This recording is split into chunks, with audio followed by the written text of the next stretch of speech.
और मैं hand over करती हूँ। एंड एमपी के केंद्र कल्याणम योग केंद्र आपका सहर्ष स्वागत करती है। सुस्वागतम सुस्वागतम। बहुत धन्यवाद, बहुत धन्यवाद। अलका जी प्रणाम करती हूँ, आनंद जी प्रणाम करती हूँ। और सबसे पहले मंच को प्रणाम करती हूँ, और अलका जी और आनंद जी भाई साहब दोनों का हृदय से आभार प्रकट करती हूँ कि आज इस मंच पर मुझे मुझे इनका जो कि इतना प्रतिष्ठित मंच है, और हर दिन यहाँ पर कोई न कोई वक्ता आता है और अपना बहुत सुंदर यहाँ पर वक्तव्य देकर जाता है। उस मंच पर आपने मुझे आमंत्रित किया, ये मेरे लिए बहुत सौभाग्य की बात है। और इस मंच आज जितने भी लोग यहाँ पर जुड़े हैं, उन सभी आत्मा रूपी परमात्मा को भी मैं नमन करती हूँ। सबसे पहले हम कहेंगे, बोलिए भगवान महावीर की जय जय। भगवान महावीर की जय। जय भगवान महावीर की जय। जय। तो आज हम सब यहाँ पर, कल है जैसे कि भगवान महावीर जन्म कल्याणक हम मनाएंगे, और आज उसी के उपलक्ष्य में हम सभी यहाँ पर उपस्थित हैं कि मुस्कुराती हुई जिंदगानी चाहिए, आज कुछ ऐसी रवानी चाहिए, सारी दुनिया अपनी हो जाती है, बस एक उसकी मेहरबानी चाहिए, एक उसकी मेहरबानी चाहिए। वाह क्या बात है, बहुत। लहरों को मझधार नहीं किनारा चाहिए, हमें चांद सूरज नहीं सितारा चाहिए, और मोह माया में भटकी हुई इस आत्मा को प्रभु महावीर के संदेशों का सहारा चाहिए। प्रभु महावीर के संदेशों का सहारा चाहिए। ओम अरहम ओम अरहम।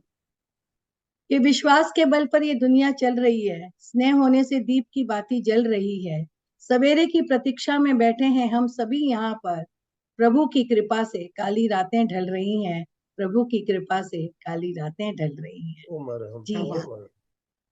तो आज मैंने टॉपिक ऐसा दिया था कि एक वार्तालाप प्रभु से। कहते हैं कि जब प्रभु का जन्म होता है ना, तब चारों दिशाओं में दिवाली को भी शर्मा दे ऐसा प्रकाश फैल जाता है, और चारों गति में रहने वाले, यहाँ तक कि नारकी में रहने वाले जीव होते हैं ना, उनको भी कुछ समय के लिए शांति मिल जाती है। तो प्रभु का जन्म तो चैत्र सुदी 13 को इस धरती पर हुआ था, और हर वर्ष हम चैत्र सुदी 13 को प्रभु का जन्म कल्याणक मनाते ही हैं। लेकिन कभी हम प्रभु से ये कहते हैं कि प्रभु आप मेरे हृदय में जन्मो। हम कभी हमने कभी में किसी ने हमने प्रभु से ये बात कही कि प्रभु आओ और मेरे हृदय में जन्मो, मेरे हृदय में जहां पर की विकारों की कालीमा छाई हुई है, वहां पर आप जन्मो, और वहां पर आप प्रकाश फैलाओ। आप जन्मे रोहिणिया चोर के दिल में, और वो महामुनि बन गया। आप जन्मे चंडकोशिया के दिल में, और वो 8वें देवलोक का देव बन गया। आप जन्मे अहंकार के प्रति गौतम के हृदय में, और वह प्रथम गंधर तथा लब्धिदारी विश्व पूजित गौतम स्वामी बन गए। आप जन्मे अंगुलीमाल के मन में, और वो महामुनि बन गए। आप जन्मे काम के प्रतीक तुलिभद्र के हृदय में, और मानो एक चमत्कार हो गया, और वो 84 84 चौबीसियों के लिए अमर महामुनि बन गए। आप जन्मे चंदन बाला के हृदय में, और वो 36,000 साध्वियों की सिरमौर बन गई। आप जन्मे मृगावती के मन में, और वो गुरु से पहले केवली हो गई। आप जन्मे सुदर्शन सेठ के मन में, और सूली का सिंहासन हो गया। आप जन्मे श्रीमती के दिल में, और सर्प की माला बन गई। तो हे प्रभु आप मेरे हृदय में कब जन्मोगे? हे हृदय वल्लभ आओ और मेरे हृदय में जन्मो। मैं अपने हृदय रूपी मेरू पर आपको बिठाकर 1,60,00,000 भाव कलशों द्वारा आपका अभिषेक करना चाहती हूँ। आपके अंगूठे के स्पर्श से अपने हृदय को रोमांचित करना चाहती हूँ। आपका मंगल दीपक और आरती करना चाहती हूँ। आओ और जल्दी जल्दी मेरे हृदय में जन्मो। हम हर वर्ष अपना जन्मदिन तो मनाते ही हैं, लेकिन हम प्रभु से कहें प्रभु आओ, मैं आज आपका जन्मदिन मनाना चाहती हूँ, आपका जन्म कल्याणक के रूप में आपका जन्मदिन मनाना चाहती हूँ, आपको हैप्पी बर्थडे कहना चाहती हूँ। क्योंकि आपका और मेरा तो तारा मैत्री का संबंध है, जन्मों जन्मों का संबंध है। कभी हम साथ में रहे होंगे, क्योंकि लेकिन मैं तो उस बात को भूल चुकी हूँ, लेकिन आपको तो सब पता है। आप तो मोक्ष में विलीन हो गए हैं, और मैं अभी तक इस धरती पर भटक रही हूँ। आओ और मेरे हृदय में जन्मो। ये हृदय वल्लभ मुझ पर इतना उपकार करो, आप मेरे हृदय में जन्मो। क्या कभी हम ये बात कहते हैं प्रभु से? मैं आप लोगों से पूछना चाहती हूँ। कभी हम प्रभु से हमने कभी कहा कि मेरे हृदय में आप जन्मो? नहीं कहा ना। तो इस बार हमको कहना है प्रभु से कि चैत्री सुद तेरस कल है, कल तो आप जन्मोगे ही, इस धरती पे हम जन्म कल्याणक मनाएंगे, लेकिन उसके पहले आज आप मं- मेरे दिल में मंजू जन्म। मंजू जी, हम जी कहते तो कभी नहीं है, कभी जी कहते नहीं है, पर एक बात है कि जी पर्व आते हैं, पर्व चले जाते हैं। हर बिल्कुल। साल जयंती जी पुण्यतिथि हम थोर व्यक्ति के मनाते हैं, पर जीवन में कुछ भी बदलाव नहीं लाते हैं। बस उस दिन गुणगान गाते हैं, पर उनके गुण कभी अपने जीवन में भी नहीं लाते। बात करने की बात तो बहुत दूर की है मंजू जी। मैं वही कहना चाहती हूँ कि हम प्रभु से रोज बात करें। हम मंदिर जाते हैं, रोज क्रिया जल्दी जल्दी क्रिया करके वहां से निकल जाते हैं, लेकिन सिर्फ 5 मिनट आप प्रभु के सामने आंखों से आंखें मिलाकर खड़े रहिए और प्रभु से बातें करिए। अपने सुख दुख सब प्रभु को समर्पित कर दीजिए और प्रभु के ऊपर इतना विश्वास रखिए कि आपके जीवन में कभी भी कोई भी कठिनाई आए, अवरोध आए, कभी आप प्रभु से शिकायत ना करें, क्योंकि प्रभु तो आपके लिए हमेशा खड़े हैं वहां पर। एक बार किसी ने, जैसे एक गोपी थी, कृष्ण वहां खड़े थे, तो गोपी जो पानी भरकर जा रही थी, तो बोला कि मेरे सर पर मटका रखवा दो। एक मटका तो रखवा, उसने रख दिया, लेकिन दूसरा मटका वो अपने आप नहीं रख पा रही थी। तब कृष्ण ने कहा नहीं, मैं नहीं रखूंगा। तब वो गोपी बड़ी मन ही मन नाराज हो गई कि ये कृष्ण कैसे हैं। ऐसे तो हम सब कृष्ण को इतने पूजते हैं, कृष्ण के साथ हम उत्सव मनाते हैं, लेकिन आज जब मुझे जरूरत थी और उन्होंने मेरे सर पर मटका भी नहीं रखवाया पानी से भरा हुआ। और जब वह घर पहुंचती है और मटका उतारने की कोशिश करती है, तो कृष्ण वहां पहुंच जाते हैं और कहते हैं लाओ मैं तुम्हारा मटका उतारता हूँ। तब गोपी बड़ी नाराज होती है कि जब मुझे जरूरत थी और जब मेरे को मटका सर पे रखना था, तब तो आपने सामने खड़े मुस्कुराते रहे, मेरी सहायता नहीं की, और जबकि मैं उतार सकती हूँ खुद ये घड़ा, तो तब आप क्यों चले आए और क्यों मेरी सहायता कर रहे हो? तब कृष्ण मुस्कुराते हुए कहते हैं कि देखो, मैं कोई बोझ तुम्हारे ऊपर नहीं लादना चाहता हूँ, मैं तुम्हारा बोझ को हल्का करना चाहता हूँ, इसलिए मैं उतारने के लिए तो खड़ा हूँ, लेकिन मैं वहां सर पर नहीं रखना चाहता हूँ, क्योंकि मैं तुम्हारे ऊपर कोई बोझ नहीं रखना चाहता हूँ। तो हम प्रभु को समझ ही नहीं पाते हैं कि हमारे पास, हमारी श्रद्धा इतनी कमजोर होती है कि जरा सी कठिनाई आती है, हम प्रभु से शिकायत करने लग जाते हैं कि प्रभु तुमने ये नहीं किया, वो नहीं किया। और अक्सर हम प्रभु से क्या मांगते हैं? हम भौतिक सुख सुविधाएं मांगते हैं। क्यों नहीं हम प्रभु से जब भी कुछ मांगे तो प्रभु को ही प्रभु से मांग ले, तो कितनी बड़ी बात हो जाएगी कि प्रभु तू ही मुझे मिल जाए। हाँ, कि प्रभुता को तो सब मरे, प्रभु को मरे न कोई, जो कोई प्रभु को मरे तो प्रभुता दासी होए। तो प्रभु से जब भी मांगना है, BMW नहीं चाहिए, 5 बेडरूम का घर नहीं मांगना, प्रभु से कहिए कि प्रभु मुझे तो आप ही मिल जाओ। जो कि अगर प्रभु मिल गए तो आपको दुनिया के सारे सुख सुविधाएं मिल जाएंगी। तो प्रभु से कोशिश करें, रोज 2 मिनट ही सही, आप भले ही भागते रहें, बहुत काम होता है हमें, क्योंकि हम लोग हमेशा क्या करते हैं, सारे काम तो कर लेते हैं, लेकिन जहाँ मंदिर की बात होती है, प्रभु से बात करनी होती है, तब हम सोचते हैं बाद में करेंगे, बाद में करेंगे। लेकिन दो नावों में सैर रखते हैं, दो राहों में हम पांव रखते हैं, यहाँ भी भागना है, वहां भी भागना है। लेकिन कोशिश करें कि जब भी जो भी कार्य करें, पूरे मन से करें, पूर्ण समर्पित होकर प्रभु को करें। आप उनके सामने, बस मैं आप सबसे आज से एक ही बात कहना चाहती हूँ कि 2 मिनट के लिए उनके सामने खड़े हो जाइए, उनकी आंखों से आंखें मिलाइए, उनकी आंखों से निकला हुआ तेज आपको एक अलग ही, मतलब मैं आपको बोलूं कि आपको एक अलग दुनिया में ले जाएगा। प्रभु के सामने यही कहिए कि प्रभु, मेरा जो हृदय है वो आपके चरणों में मैं समर्पित करती हूँ, और मेरे हृदय में मैं आपके चरणों को स्थापित करती हूँ। एक बार कर कर देखिए, जीवन में बहुत बड़ा फर्क पड़ेगा। जो हमारे भाव होते हैं, हमारा तो पूरा जो धर्म ही है कर्म प्रधान है, कि हम जैसे कर्म करते हैं, जैसे हमारे भाव होते हैं, उसी तरह से हमारे जो भी हमारे कर्म की वजह से हमारा जो भी आगे वाला जीवन है, उसका पुण्य और पाप हमें मिलता है। आप देखेंगे कि अगर आप रास्ते में जा रहे हो, एक चोर होता है, वो आपको अगर चाकू दिखाकर लूटना चाहता है, तो आप उसको पकड़कर सीधा कहाँ ले जाएंगे? पुलिस स्टेशन ले जाएंगे, उसकी शिकायत करेंगे। लेकिन एक डॉक्टर होता है जो कि आपके शरीर पर कितने सारे औजार चलाता है, आपके शरीर से खून भी निकाल देता है, लेकिन आप फिर भी उसको क्या करते हैं? पुरस्कृत करते हैं, उसकी प्रशंसा करते हैं, क्योंकि वहां भावों में फर्क है। एक आपको लूटना चाहता है, दूसरा आपको ठीक करना चाहता है, स्वस्थ करना चाहता है। तो ये जो भाव होते हैं, इसका बहुत बड़ा जीवन में फर्क पड़ता है। इसलिए हमारे भाव हमेशा हमें शुद्ध रखने चाहिए। मंगल, जैसे कि प्रभु महावीर हमेशा अपने जितने भी साधु साध्वी सबको एक ही बात कहते थे कि उठते बैठते जागते सोते सबके मंगल की कामना करिए। जब हम सबके मंगल की कामना करते हैं, मैं आपको बोलूं, जब भी आप भी करो तो उसमें हम भी तो शामिल होते हैं और हमारा मंगल भी तो अपने आप हो जाता है।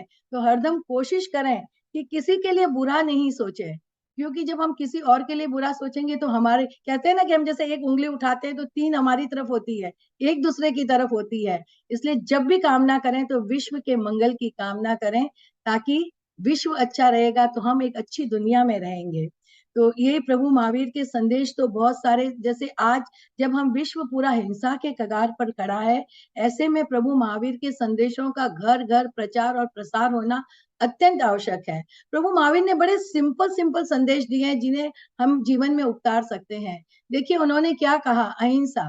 अहिंसा का क्या अर्थ होता है कि हमें किसी की भी हिंसा नहीं करनी है, और जब आप किसी से प्रेम करते हो ना तो उसके लिए जरा भी बुरा नहीं सोच सकते हो। इसलिए प्रभु क्या कहते हैं कि जगत के सभी जीवों से आप प्रेम करो, और प्राणी मात्र से, वनस्पतियों से भी आप प्रेम करो, कि आप उसका बुरा नहीं सोच सको, उसको कभी हानि नहीं पहुंचा सको। प्रभु ने कितना सुंदर संदेश दिया अपरिग्रह का, जिसे हमने कोविड में खूब अच्छी तरह से समझा होगा कि कितना भी हम भर भर के हमने कबर्ड रखे थे, कबर्ड हमारे मुंह चिढ़ाते थे। कोविड में हम सब घर में ही थे, वो सारी चीजें हमारे क्या काम आ रही थी। तो प्रभु ने कहा है कि जितनी हमें जरूरत है उतना ही हमें रखना है। अगर आप 4 नई चीजें खरीदते हैं तो कोशिश करें कि उसके पहले उन चीजों का किसी जरूरतमंद को आप दे दें। अनेकांतवाद कितना सरल है कि आप भी सच्चे हो, मैं भी सच्चा हूँ। गिलास आधा भरा हुआ है, आधा खाली है, ये हमारा दृष्टिकोण है, लेकिन दोनों ही बातें सही हैं। तो हमें क्यों किसी से झगड़ा करना है, क्यों किसी से बहस में उलझना है, तुम सच्चे या मैं सच्चा। हम सब सच्चे हैं। अपने अपने परिवेश की, अपने अपने वातावरण का उस पर फर्क पड़ता है, उसके हिसाब से आदमी सच्चा होता है। तो हम कोशिश करें किसी में इस झंझट में ना फंसे। और प्रभु महावीर ने क्षमा का कितना बड़ा संदेश दिया है। हमारे यहाँ जैनों में ही एक ऐसा दिन होता है जहाँ हम क्षमा यापना दिवस मनाते हैं। देखिए संगम देव ने प्रभु महावीर पर कितने उपसर्ग किए, एक ही रात में 20-20 भयंकर उपसर्ग किए, और फिर लगातार 6 महीने तक प्रभु पर उपसर्ग करता गया। लेकिन जब वो थक हार कर लौटता है तब क्या होता है, प्रभु के क्षमावंत नैनों से पहली बार 2-2 आंसू टपकते हैं। किसके लिए? प्रभु सोचते हैं कि मेरा नाम लेने से तो लोगों के कर्मों की निर्जरा होती है, लेकिन इस संगम देव ने तो इतने निकाचित कर्म बांध लिए हैं कि अब कौन से भव में वो छूटेगा पता नहीं। जिसने प्रभु पर इतने उपसर्ग किए, प्रभु उसके लिए सोच रहे हैं। सोचिए आप, कितना मन में उनके क्षमा है, दया के भाव है। उन क्षमावंत नयनों से निकले हुए आंसू आज भी हमारी आध्यात्मिकता का पोषण करते हैं, जो कि हमसे कहते हैं कि तोप का गोला बलवान नहीं होता, कमल का पत्ता बलवान होता है। क्रोध की अग्नि से बढ़कर होते हैं क्षमा के आंसू, और देवलोक की सारी संपदा से भी बढ़कर होती है मुक्त आकाश में विचरण करने वाला आत्म मयूर का एक पंख। तो हमें ये क्षमा यापना दिवस मनाकर हम क्षमा मांगते हैं, और क्षमा मांगने से आदमी छोटा नहीं होता है। क्षमा वही मांग सकता है जो कि वीर होता है, कि किसी से मैंने माफी मांग ली और किसी को मैंने माफ कर दिया, और इस तरह से जीवन को मैंने सरल बना लिया। तो कितने सुंदर सुंदर संदेश हैं प्रभु के। हम सत्य की बात कही प्रभु ने, अभय की बात कही। तो हम अगर प्रभु महावीर के संदेशों में से एक भी चीज को, एक भी सिद्धांत को अगर हम अपने जीवन में उतार लेते हैं ना, तो हमारा जीवन धन्य बन जाता है। हम सभी बीज हैं, हमें अंकुरित होना है, निखरना है, भगवान रूपी वट वृक्ष बनना है। गौतम और गौशालक दोनों ही प्रभु के सानिध्य में आते हैं, लेकिन एक अपने जीवन को प्रकाश से आपूरित कर लेते हैं, और दूसरा जो है कि अपने जीवन को, अपने भव को ही बिगाड़ लेता है। तो आज जरूरत है कि प्रभु महावीर के सिद्धांतों के बीजों का रोपण हम हृदय में करें। मुक्ति के पंख आज भी खुल सकते हैं, आज भी मोक्ष का मार्ग खुल सकता है। जरूरत है कि महावीर के उन सिद्धांतों को हम हृदय से अपने दिल के अंदर उसका रोपण करें, और उस बीज को पल्लवित व पुष्पित होने दें। तो आइए हम सब मिलकर आज यही कोशिश करें कि प्रभु महावीर के सिद्धांतों पर हम चलने की कोशिश करें। तो इस अवसरपीढ़ी काल खंड में जैनों के 24वें तीर्थंकर हुआ है प्रभु महावीर। प्रभु महावीर का जो कि नाम लेते ही व्यक्ति नहीं सत्य का आभास होने लगता है। वह सर्वज्ञ है, मंगलमय है, वीतरागी है, एक अनुपम सौंदर्य पुंज है महावीर, एक अतृप्त प्यास है महावीर। ऐसे हम कहते हैं कि वो वीतरागी हैं, लेकिन आनंद जी भाई साहब, मेरा ये मानना है कि उनके अंदर बहुत नेह छो है। माता के जरा सा चिंतित होने पर गर्भ में ही वो अभिग्रह धारण करते हैं कि जब तक माता पिता जीवित रहेंगे वह दीक्षा अंगीकार नहीं करेंगे। और उनके जाने के पश्चात भाई नंदीवर्धन के अनुरोध पर वो 2 वर्ष तक और संयम ग्रहण नहीं करते हैं। बड़ों के प्रति उनका ये आदर मान मन को बहुत लुभाता है। वो राजकुंवर थे, भौतिक सुख सुविधाएं तो उनके चरणों की दासी थी, फिर भी कर्मों की निर्जरा के लिए उन्होंने वैराग्य जैसे कठिन मार्ग को अपनाया। तप और ध्यान के द्वारा शरीर के प्रति ममत्व को दूर किया, अपनी इंद्रियों को नियंत्रित किया, अपने मन को साधा और सत्य की खोज में वन वन भटके। 12.5 साल उन्होंने छद्म अवस्था में बिताए और केवल ज्ञान के पश्चात उन्होंने हम जैसे लोगों को अपनी अमृतमयी वाणी में बोधित किया, मोक्ष का मार्ग दिखलाया। कितना बड़ा उपकार है उनका हम जैसे जीवों पर। जब भी धर्म की बात चलती है प्रभु महावीर स्मृतियों में रमण करने लगते हैं। लगता है कि वही कहीं यहीं आसपास हैं और कानों में उनकी मीठी मधुर वाणी गूंज रही है, मानो वो कह रहे हो कि मैं समकित प्राप्त नैसार का जीव ही नहीं, मैं सौधर्म देव ही नहीं, मैं प्रथम तीर्थंकर भगवान ऋषभदेव का पौत्र ही नहीं, मैं प्रथम चक्रवर्ती महाराजा भरत का पुत्र ही नहीं, मैं मरीचि के रूप में भावी तीर्थंकर की आत्मा ही नहीं, मैं सौधर्म देव, ईशान, महेंद्र, महाशुक्र, पाणंग, सनत कुमार, ब्रह्मदेव, 5वें देवलोक का देव ही नहीं, मैं कौशिक, पुष्पमित्र, अग्निधोती, अग्निभूति, भारद्वाज, विमल कुमार, विश्वभूति, प्रिय मित्र, चक्री ही नहीं, मैं त्रिपुष्ट वासुदेव ही नहीं। और इस भव में उन्होंने सैया पालक के कानों में गरम गरम शीशा डलवाया था और उसी कर्म की निर्जरा उन्हें तीर्थंकर के भव में करनी पड़ी जब गौशालक ने प्रभु के कानों में खिले ठोके थे। मतलब कर्म सत्ता किसी को भी नहीं छोड़ती है। सोचिए, तीर्थंकर की आत्मा को भी अपने कर्मों की निर्जरा करनी पड़ी, तो हमारी क्या बिसात है। तो कोई भी कर्म करने के पहले हमें 100 बार सोचना चाहिए कि हम किस तरह का कर्म कर रहे हैं। इसलिए हमेशा हमें कोशिश करनी चाहिए कि हम सत् कार्य ही करें, सत्कर्म ही करें। मैं नंदन राजकुमार ही नहीं, इस भाव में उन्होंने 11,80,645 मास शमन कर तीर्थंकर गोत्र उपार्जित किया। वो कहते हैं कि मैं त्रिशला सिद्धार्थ का लाडला ही नहीं, मैं क्षत्रिकुंड वासियों का चिच्चोर ही नहीं, मैं भाई नंदीवर्धन और बहन सुदर्शना का सहोदर ही नहीं, मैं बाल सूरवीर ही नहीं। वो बचपन से ही बहुत वीर थे। अमल की कीड़ा के बारे में आपने देखा होगा कि एक बार वो सारे बच्चे खेल रहे थे और इस खेल का ये था कि जो बच्चा सबसे पहले पेड़ पर चढ़ जाएगा, दूसरे जो हारने वाले बच्चों की पीठ पर वो बैठेगा। तो इसी तरह से एक देव उनकी परीक्षा करने आ जाते हैं और वो इतने अपने आप को ऊंचा कर लेते हैं कि शायद भगवान डर जाएंगे, लेकिन भगवान तो बाल रूप में भी बहुत वीर थे। वो अपनी एक मुट्ठी से उसके पीठ पर प्रहार करते हैं और वो देव छोटा हो जाता है।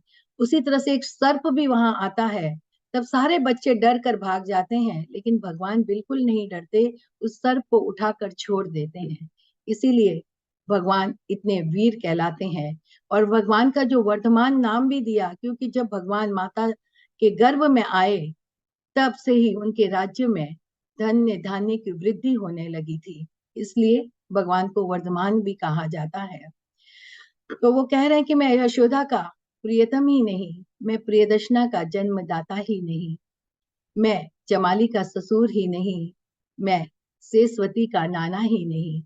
मैं इंद्रभूति, अग्निभूति, वायुभूति, व्यक्त, सुधर्मा स्वामी, मंडित, मौर्य पुत्र, अचल भ्राता, अकंपित, प्रभास और मैत्राय जैसे 11 गणधरों का गुरु ही नहीं।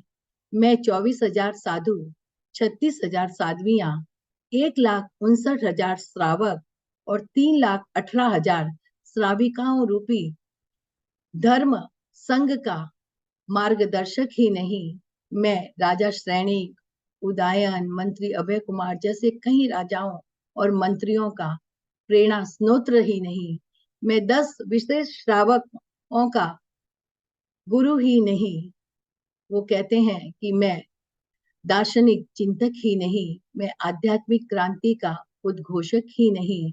मैं दुनिया को सत्य, अहिंसा, अपरिग्रह, अनेकांतवाद, ब्रह्मचर्य, अभय, वीरता आदि का दर्शन देने वाला दार्शनिक चिंतक ही नहीं। मैं पावापुरी में स्थित अपनी ही मृत्यु सांझ का प्रतीक्षारत युग पुरुष ही नहीं, बल्कि जैसे मैं रोहिणिया चोर का उद्धारक हूँ, चंडकोशिया का प्रतिबोधक हूँ, चंदन बाला को मुक्त कराने में सहायक हूँ, सुलसा और रेवती का विश्वास हूँ, वैसे ही मैं तुम सबका भी आराध्य हूँ। पर्व पर्युषण में मेरा जन्म कल्याणक मनाने वाले सभी भक्तों का मैं बाल नंदन हूँ। आओ मुझे अपने भक्ति के रंग में रंग लो। जो भक्त मुझे जिस रूप में याद करता है, मैं उसे उसी रूप में प्राप्य हो जाता हूँ। जीवन के इस खेल में तुम्हारे आत्मा पर लगे अंधकार की कालिमा को मिटाने में मैं तुम्हारा अभिन्न सखा हूँ। तो आओ इस जन्म कल्याणक के अवसर पर हम सभी मिलकर ये प्रण करें कि हम अपने मन में छिपे हुए विकारों का विसर्जन कर अपने आत्मा रूपी जो हृदय रूपी मंदिर है उसको शुद्धि की सजावट से सजाएंगे, संवारेंगे और अपनी आत्मा को परमात्मा की आत्मा के साथ एकाकार कर देंगे। कि भक्ति भव पार लगाती है, भक्ति भव सिंधु तिराती है, भक्त भगवान में भेद कैसा, भक्ति भगवान बनाती है, भक्ति भगवान बनाती है। तो आनंद जी, इसमें मैंने देखा, आपने देखा होगा कि मैंने भगवान के 27 भाव के बारे में बताया। मैंने भगवान के जो जो भगवान के जीवन में हुआ उनको एक मतलब छोटे से रूप में मैंने यहाँ पर बताने की कोशिश की है कि किस तरह से जो हम पर्युषण में हम जो 27 भव की हम पूरा जो हम स्तवन भी करते हैं उसको शॉर्ट रूप में मैंने यहाँ पर बताने की कोशिश की है। एक बार जयंती श्राविका ने प्रभु से पूछा था कि प्रभु इंसान का जागना अच्छा या सोना अच्छा, तो प्रभु ने कहा दोनों ही। तो जयंती श्राविका ने पूछा वो कैसे, तब प्रभु ने ये कहा कि जो बुरे भाव रखते हैं उनका सोना ही अच्छा है, क्योंकि वो जागेंगे तो और बुरे भाव फैलाएंगे, और जो अच्छे कर्म वाला इंसान है उसका जागना ही अच्छा है, क्योंकि वो जितना जागेगा उतना ही अच्छाई चारों तरफ फैलाएगा। तो हम सबको भी वही बनना है, जागने वाला बनना है, अच्छे कर्मों वाला बनना है, अच्छी बातों को फैलाने वाला बनना है। प्रभु महावीर ने बहुत कुछ दिया, और प्रभु महावीर के जितने भी संदेश हैं वो आज इस दुनिया में, अब जिस दुनिया में हम रह रहे हैं उसमें बहुत ही लागू होते हैं। हम सबको उनके पद चिन्हों पर चलने की कोशिश करनी चाहिए, तब ये दुनिया और अधिक सुंदर हो सकती है और अधिक खूबसूरत और रहने लायक हो सकती है। कि महावीर तुम आओ, इस जग को तुम तारो, हे प्रभु तुमको आना ही पड़ेगा, इस संसार को तारना ही पड़ेगा। महावीर तेरे बिना सुना सुना ये जग सारा, तेरे बिना कोई राह नहीं सुझाई देती, तुम होते तो दुनिया में ये विपदा ना आती, तेरे दर्शन को यूं आंखें ना तरसती, तुम होते तो चारों ओर सुख की हरियाली होती, तुम होते तो सत्य अहिंसा का परचम लहराता, तुम होते तो अपरिग्रह की भावना साकार होती। कोई भूखा ना सोता, रोटी कपड़ा मकान सबको सुलभ होता। तुम होते तो आतंकवाद साकार ना होता, ना अराजकता होती। प्रभु क्यों नहीं आते, माना आप मोक्ष में विलीन हो गए हो। धरती पर जन्म नहीं ले सकते, पर कुछ ऐसा करो चमत्कार, हर दिल में आप बस जाओ, हर मन में आपका वास हो, हर हृदय में आपका जन्म हो। फिर ना कोई युद्ध होगा, ना कोई मार काट, चारों तरफ शांति का साम्राज्य होगा। इस कलयुग ये जो है सतयुग में बदल जाएगा। हे प्रभु तुमको आना ही पड़ेगा, इस संसार को तारना ही पड़ेगा। महावीर तुम आओ, इस जग को तुम तारो, इस जग को तुम तारो। तो प्रभु, यही प्रभु से हम सब मिलकर यही प्रार्थना करें कि प्रभु आप आओ। जैसे कि आप जन्म नहीं ले सकते हो क्योंकि आप तो मोक्ष मोक्ष में विलीन हो गए हो, लेकिन हम सबके दिल में, हम सबके हृदय में आप जन्म लीजिए, ताकि फिर ये संसार और अधिक खूबसूरत होगा। मैं हमेशा हर दम प्रभु से यही प्रार्थना करती हूँ कि प्रभु बस मतलब हम लोग सब ये मिलकर प्रार्थना करें कि अगला जन्म जो हमारा हो तो महाविदेश क्षेत्र में श्री मंदिर दादा के पास हो, ताकि उनके सानिध्य में दीक्षा लेकर हम जन्म मरण के फेर से हमें मुक्ति मिल सके और हम भी सिलसिला में विराजमान हो सके। हम सबको ये कामना जरूर करनी चाहिए, क्योंकि इंसान जो कामना करता है, जैसा देखता है वैसा सोचता है, वैसे ही प्रकृति को वो संदेश भेजता है, और प्रकृति हमारी उस भावना को साकार करने में हमारी सहायक बनती है। तो प्रभु के जीवन में बहुत सारी चीजें हमें प्रभु से सीखनी चाहिए। प्रभु ने एक एक चीज अपनी, जैसे कि अपने शरीर पर जो वो शॉल थी उसको भी उन्होंने दान कर दी थी, उन्होंने एक कपड़ा तक नहीं रखा। मैं आपको एक कहानी सुनाना चाहती हूँ कि एक छोटा सा बच्चा होता है। कितना समय है आनंद जी? हाँ, 10 मिनट है अभी हमारे पास। अच्छा ठीक है। तो मैं आपको दो तीन छोटी छोटी कहानियां सुनाना चाहती हूँ जीवन में हमें किस तरह से। तो एक छोटा बच्चा होता है जो बड़ा दीन है। एक बार अपने घर से बाहर निकलता है तो देखता है कि उसके घर के सामने एक BMW गाड़ी खड़ी है। उस नई गाड़ी को देखकर वो बड़ा खुश होता है, उसको चारों तरफ से घूम घूम कर देखता है। और जो गाड़ी का मालिक होता है वो दूर एक पेड़ के नीचे खड़ा होता है, और वो बच्चे को ध्यान से देखता है कि वो बच्चा कितनी लालसा से उस गाड़ी को देख रहा है। तब वो मालिक उस बच्चे के पास आता है और कहता है कि आप इस गाड़ी को देखोगे, तुम देखना चाहते हो अंदर से? तो बोला हाँ हाँ जरूर देखना चाहता हूँ, क्या आप मुझे दिखाओगे? बोले बिल्कुल दिखाऊंगा। तो वो कांच खोलकर उसको अंदर से गाड़ी पूरी दिखाता है, फिर कहता है उसमें बैठोगे तुम? तो बोला हाँ हाँ जरूर बैठूंगा। उसको बिठाता है, बोला चलो मैं तुमको कुछ देर घुमा कर लाता हूँ, और उसको घुमाने ले जाता है। तब वो छोटा सा बच्चा उस मालिक से पूछता है कि आपने ये गाड़ी कैसे खरीदी, कब खरीदी? तब वो कहता है कि ये तो आज सुबह ही मेरे जो बड़े भैया हैं उनका जन्मदिन था, उन्होंने मुझे उपहार स्वरूप ये गाड़ी मुझे दी है। मैं कितना भाग्यशाली हूँ कि मेरे पास ऐसा भाई है जिसने मुझे इतनी बड़ी गाड़ी दी है। तो क्या तुम भी ऐसे ही भाग्यशाली बनना चाहोगे कि तुम्हारे पास भी कोई ऐसा भाई हो? लेकिन आनंद जी, उस छोटे से बच्चे ने क्या जवाब दिया आपको पता है? उसने कहा नहीं, मुझे वैसा भाग्यशाली भाई नहीं बनना है, मुझे तो आपका जो बड़ा भाई है वो बनना है, जो कि देना जानता है। मैं भी देना सीखना चाहता हूँ, देना चाहता हूँ। देखिए एक छोटा सा बच्चा जो कि बहुत स्वयं सुंदर, दीन बहुत है, सुंदर। लेकिन उसके मन में क्या भावना है कि मुझे भी देने वाला बनना है। सोचिए, तो हम सबके मन में भी ये भावना होनी चाहिए कि हमें देना है। एक छोटा गरीब बच्चा होता है जो स्टेशन के बाहर बैठकर पानी बेचता है और अपना जीवन यापन करता है। घर में एक बुढ़ी बीमार माँ है और उसके कोई है नहीं, तो वो बच्चा बस पानी बेचता है, और जो कुछ उससे पैसे उसको मिल जाते हैं उससे माँ और बेटे दोनों का भरण पोषण करता है। एक दिन एक व्यक्ति ट्रेन से उतरता है और रेलवे स्टेशन से बाहर आता है, उस बच्चे को देखता है, वो बच्चा दौड़कर उसके पास जाता है कि आप पानी लेंगे? तो बोला हाँ बेटा। वो उसको 1 मिनट देखता है, बोला पानी लूंगा पहले, लेकिन पानी की ग्लास आप रख दो, पहले तुम मेरे साथ चलो। बोले कहाँ? तुम चलो तो सही। वो उसे लेकर स्टेशन के बाहर जो सामने फुटपाथ पर दुकानें होती हैं, दुकानों में ले जाता है। एक चप्पल की दुकान में उसे ले जाता है, क्योंकि उस लड़के के पैरों में चप्पल नहीं है। वो व्यक्ति उसको पहले चप्पल दिलाता है, और जैसे ही वो चप्पल उसको मिलती है, वो लड़का जार जार रोने लगता है, उसके पांव छूकर उससे कहने लगता है कि क्या आप भगवान हो? वो बोला नहीं नहीं बेटा, मैं भगवान नहीं हूँ। तब तो आप भगवान के एकदम करीब के मित्र हो। बोला नहीं बेटा, मैं वो भी नहीं हूँ। क्यों बेटा, तुम ऐसा क्यों कह रहे हो?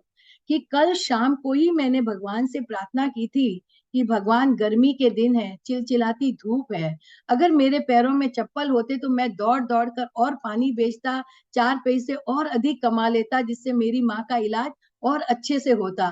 देखिए, कल शाम को मैंने भगवान से प्रार्थना की और आज भगवान ने आपको भेज दिया, आपने मुझे चप्पल दिला दी। तो जरूर से आप भगवान नहीं तो भगवान के सबसे करीबी मित्र तो हो ही। आनंद जी भाई साहब, हमें सोचना है हम कहाँ हैं। क्या हम भगवान के वो सच्चे मित्र नहीं बन सकते? सोचिए, एक सोचने की बात है कि किस तरह से हम बने। देना किसी के दिल को, कहते हैं बहुत आसान होता है आसमान को छू लेना, बहुत आसान होता है खिलते हुए चमन को चूम लेना। आंसुओं को पोंछना भी बहुत आसान होता है, पर बहुत कठिन होता है पीड़ित दुखित मन को चूमना। और जिसने इस दुखित पीड़ित मन को चूम लिया ना, वो भगवान का वाकई ही मित्र बन जाता है। क्योंकि जीवन में हमेशा हमारी भावना यही होनी चाहिए कि हमें किसी को देना है। हम कभी रेस्टोरेंट में जाते हैं, चलिए, या रेल में हम सफर कर रहे हैं, एक चाय बेचने जो आता है उससे हम चाय लेते हैं। हम ये कोशिश करें कि उससे वो कहें कि 1 कप नहीं तो भैया मुझे 2 कप चाय दे। तब वो पूछेगा कि दो दूसरा कौन सा है, और तो कोई आपके सामने है, साथ में है नहीं। तब हम उससे नहीं कह सकते बेटा, ये 1 कप चाय मैंने तुम्हारे लिए खरीदी है, तुम भी इसको पी लो। देखिए उसके चेहरे पर कैसी मुस्कुराहट आएगी। ये छोटी छोटी कोशिश कर कर तो हम देखें। हम रेस्टोरेंट में जाते हैं, कई बार वेटर होते हैं, अगर हमने एक पिज्जा वेटर के मंगा मंगा लिया और वेटर को कह दे कि बेटा ये तुम जाके खा लो, क्या ये बहुत बड़ी बातें नहीं है, ये बहुत छोटी छोटी चीजें हैं, इसमें आपका बहुत ज्यादा कोई खर्चा नहीं होता है। लेकिन उस चेहरे पर जो मुस्कुराहट आएगी, वो मुस्कुराहट आपको उस रात इतनी चैन की नींद आपको देगी कि आप विश्वास नहीं करोगे। ऐसी कोशिशें मैंने कर कर देखी आनंद जी भाई साहब, और मुझे बहुत अच्छा लगा है। बच्चों के जैसे बर्थडे हुए, बर्थडे जब हम जहाँ सेलिब्रेट करते हैं, वहां मैं एक्स्ट्रा कुछ मंगा कर उनको बोलती हूँ कि बेटा पहले तुम खा लो जाके। तो आप देखेंगे, मतलब मुझे एक अलग ही अनुभव इन चीजों का हुआ। और ये सब चीजें मैं जब सत्संग सुनती हूँ और गुरुदेव के प्रवचन सुनती हूँ, वहीं से मुझे ये सारी शिक्षाएं मिलती हैं। तो हम सबको एक कोशिश भी करनी चाहिए कि हम नित्य कोई न कोई प्रवचन सुने। प्रवचन में हमेशा हमको कुछ न कुछ अच्छी बातें सीखने को मिलती हैं। तो जीवन में हम सब ये कोशिश करें कि हमारी वजह से किसी एक चेहरे पर मुस्कुराहट आ जाए। और आप कुछ भी नहीं कर सकते तो एटलीस्ट इतना तो करें कि अपने कानों का दान दें। क्योंकि अगर कोई आपके पास अपनी समस्या लेकर आता है, तो आप ध्यान से उसको सुनिए। क्योंकि जीवन में बहुतों के पास बहुत कुंठित होते हैं, बहुत लोग अकेले होते हैं। अगर उस समय उनको कोई सुनने वाला मिल जाता है, तो उनके मन की सारी भड़ास निकल जाती है और वो फिर से जीवन को एक नई ललक के साथ जीने लगते हैं। मैं हूं ना, बस एक ये किसी को भी एक विश्वास होना चाहिए कि मेरी पीठ पर किसी का हाथ है, कि मैं हूं ना, और जीवन में बहुत बड़ा परिवर्तन आ जाता है। आज हम जिस तरह से देखते हैं कि बच्चे हैं, बड़े बड़े फिल्म एक्ट्रेस भी हैं जो कि आत्महत्या कर लेते हैं, सब कुछ होते हुए भी, क्योंकि जिस समय वो पीड़ित होते हैं, दुखित होते हैं, उनके पास उनका अपना कहने वाला कोई नहीं होता है। अगर ऐसे में हम किसी का सहारा बन जाएं, तो कितनी बड़ी बात होगी। और ये सब प्रभु महावीर ने हमको कहा है। ये प्रभु महावीर के जीवन को अगर हम पढ़ेंगे तो हम सब देखेंगे। किसी ने प्रभु महावीर से एक दिन पूछा कि प्रभु आप तो अकेले कैसे वन वन भटकते हो? तब प्रभु महावीर ने क्या जवाब दिया कि मैं बिल्कुल अकेला नहीं हूँ। कि संवर यानी विकल्प ध्यान जो है वो मेरे पिता हैं, अहिंसा जो है मेरी माता है, ब्रह्मचर्य जो है वो मेरा भाई है, अनासक्ति मेरी बहन है, शांति मेरी प्रिया है, विवेक मेरा पुत्र है, क्षमा मेरी पुत्री है, उपवास मेरा घर है, और सत्य जो है मेरा मित्र वर्ग है। तो मेरा तो पूरा परिवार ही मेरे साथ चलता है, तो मैं अकेला कहाँ हूँ। तो जीवन में ये सोचना है प्रभु ने क्या क्या कितनी गूढ़ बातें कही हैं। प्रभु के जीवन का अगर एक एक चैप्टर भी आप पढ़ते जाए ना, तो उसमें से और जितनी बार हम पढ़ते हैं ना, जितनी बार एक नई चीज हमको जानने को मिलती है। तो निरंतर हमें ध्यान, और प्रभु के जीवन को हमने अक्सर ध्यान जो प्रभु ने किया, आप देखिए प्रभु के सबसे बड़ी चीज थी कि 12.5 साल में प्रभु ने सिर्फ 349 डेज आहार ग्रहण किया था, बाकी दिन उन्होंने 24 उपवास किए थे। तो कितनी बड़ी शक्ति उनके अंदर थी, और वो सोए नहीं, खड़े खड़े उन्होंने ध्यान किया है, उनकी ध्यान की मुद्रा देखी है। तो कितना बड़ा आत्मशक्ति हमारे अंदर होती है। प्रभु महावीर यही कहते हैं कि हमको अपनी उस शक्ति को जगाना है। उस शक्ति के अंदर से आप प्रभु, हमारे यहाँ तो व्यक्ति नहीं व्यक्तित्व की पूजा होती है, तो उस शक्ति को जगाकर हम स्वयं भी ईश्वर बन सकते हैं, भगवान बन सकते हैं। उस दशा में, उस दिशा में हम आगे बढ़ सकते हैं। तो हम सबको भी ये कोशिश करनी चाहिए कि हम प्रभु महावीर के बताए हुए संदेशों पर चले। और कभी प्रभु महावीर ने ये नहीं कहा कि मेरी शरण में आओ, वो हमेशा कहते हैं कि सब शरण को छोड़ दो, सारे बंधनों को तोड़ दो, अपनी आत्मा के अंदर निवास करो, अपनी आत्मा को ही अपना मंदिर बना लो। अपनी सबसे बड़ा जो आपका जो शस्त्र है, सबसे बड़ा शस्त्र आपकी आत्मा ही है। तो आपकी आत्मा को ही आप जीतो, तो उसी आत्मा के सहारे आप आगे बढ़ सकते हो। आनंद जी भाई साहब, मैं ये सब यही कहना चाहती थी कि बहुत बढ़िया, बहुत सुंदर मंजू जी, आपने बिल्कुल सही तरीके से जो भगवान महावीर के सिद्धांत, भगवान महावीर ने जो 2600 साल पहले जो बातें बताई उस जमाने में, वो बातें आज कितनी प्रासंगिक है, इस बात को हमने जाना। एक एक बात महावीर की कही हुई बात बिल्कुल वैज्ञानिक तरीके से सिद्ध हो रही है, और आज साइंस भी उन बात को मानती है। वर्तमान में सारे के सारे सिद्धांत हमारे लिए बहुत ही प्रासंगिक है। और हमने बहुत सही तरीके से महावीर कल्याणक दिवस के उपलक्ष्य में आयोजित इस कार्यक्रम में आपने इतना सुंदर तरीके से बातें को बताते हुए हमें बताया। आपका बहुत बहुत धन्यवाद, बहुत बहुत आभार। अभी थोड़ा सा समय हमारे पास बचा हुआ है, 5 मिनट सिर्फ, तो मैं अभी सबके अनम्यूट ऑप्शन दे रहा हूँ। आप भी अपने मन के उद्गार महावीर के प्रति अगर कोई प्रकट करना चाहे तो 5 मिनट का समय है हमारे पास। यस, अलका जी। बिल्कुल, जैसे मंजू जी ने कहा कि ऐसा लग रहा था चमत्कार हो कि ये जाए, सेशन खत्म ही ना हो, चलता रहे चलता रहे चलता रहे, ऐसा ही लग रहा था। और और जैसे मंजू साक्षात अनुभूति भी हुई हमें हमें ऐसा सही में लगा हम भगवान महावीर हमारे सामने विराजमान है, हम उनके सामने बैठे हुए हैं और उनका दर्शन हो रहा है, ऐसे मुझे अनुभूति हो रही थी। तो आप लोगों को भी हुई होगी। तो बहुत बहुत आनंद जी जिनको भी भाई साहब, मैं एक है ना सत्य घटना आपसे साथ शेयर करती हूँ कि मैं लंदन में थी। जब लंदन से दूर 1 घंटा दूर मंदिर है, तो एक दिन मैं वहां दर्शन करने गई, और वहां 24 तीर्थंकरों की मूर्तियां भी हैं, और मेन जो है वो पार्श्वनाथ भगवान आदिनाथ भगवान है। तो वो गई, तो मुझे वहां समय नहीं पता था, मैं 1 घंटा दूर गई, लेकिन मंदिर बंद था।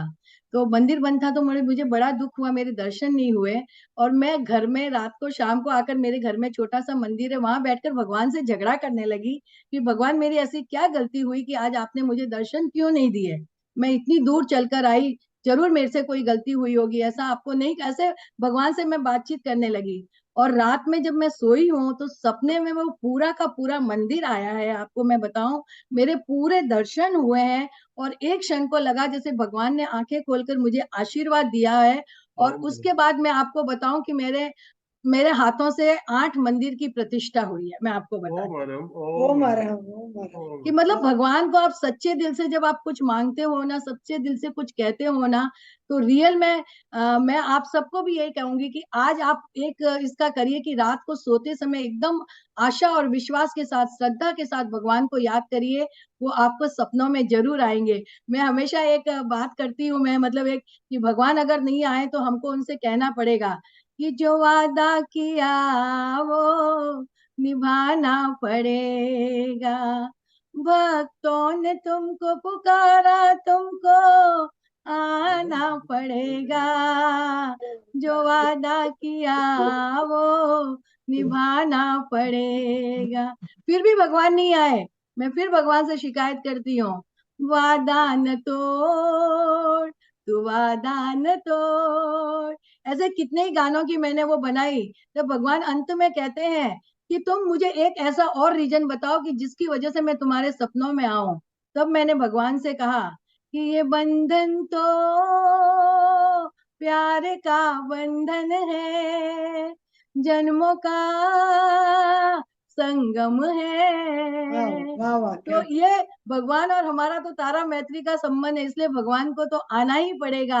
आप सभी लोग दोनों हाथ अपने ऊपर उठाकर कहिए कि मेरे दोनों हाथों में ऐसी लकीर है, प्रभु से मिलन होगा, मेरी तकदीर है, मेरी तकदीर है। वो लिखा है ऐसा लेख, प्रभु लिखा है ऐसा लेख। तो हमारा मिलन प्रभु से होने ही वाला है। एक दिन ये आत्मा को मोक्ष में जाना ही है। बस कब जाना है, कितने भव तक और घूमना है, वो हम पर निर्भर करता है कि हम सत्य कार्य का बीज बोते रहे, बोते रहे, बोते रहे। तो प्रभु को भी आप जैसे भक्तों की आवश्यकता है, तो वो आपको शिला में जरूर बुलाएंगे और शिला में विराजमान करेंगे। जिस तरह से प्रभु की हमको प्रभु की जरूरत है, प्रभु को भी हमारी जरूरत है, उनको भी ऐसे भक्त चाहिए। तो बस वैसे भक्त बन जाओ कि प्रभु आपको स्वयं याद करें।